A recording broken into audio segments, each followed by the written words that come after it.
હિન્દુ નેતાઓને જાનથી મારી નાખવાની ધમકી આપવાના કેસમાં મૌલવી બાદ 2 આરોપીઓને ઝડપી લેવામાં આવ્યા છે।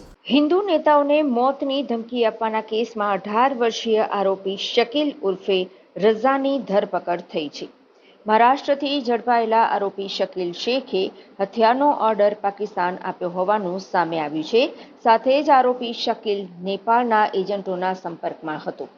આરોપી શકીલને ક્રાઇમ બ્રાન્ચે મહારાષ્ટ્રના મહેબૂબનગરથી ઝડપી પાડ્યો હતો, જેની તપાસમાં સામે આવ્યું છે કે શકીલ શેખ નેપાળ અને લાઓસના કેટલાક એજન્ટો સાથે પણ ગ્રુપ મીટિંગ અને વિડીયો કોલ કરતો હતો। આરોપીઓએ લાઓસનું એક વર્ચ્યુઅલ મોબાઈલ નંબર પણ એક્ટિવ કર્યું હતું। કોર્ટે આરોપીના 24 મે સુધીના 10 દિવસના રિમાન્ડ મંજૂર કર્યા હતા। બચાવ પક્ષે એડવોકેટ શાહિદ મિર્ઝાએ દલીલ કરી કે નોંધનીય છે કે આ કેસમાં અગાઉ 2 આરોપીઓની ધરપકડ થઈ ચૂકી છે। સુદર્શન ટીવીના એડિટર સુરેશ ચૌહાણ પણ આરોપીઓના ટાર્ગેટ પર હોવાનો ખુલાસો આજે થયો હતો। આરોપીઓએ રાણા ઉપરાંત તેલંગાના ભાજપના અધ્યક્ષ ટી રાજાસિંહની હત્યાની સાજિશ કરતા હતા।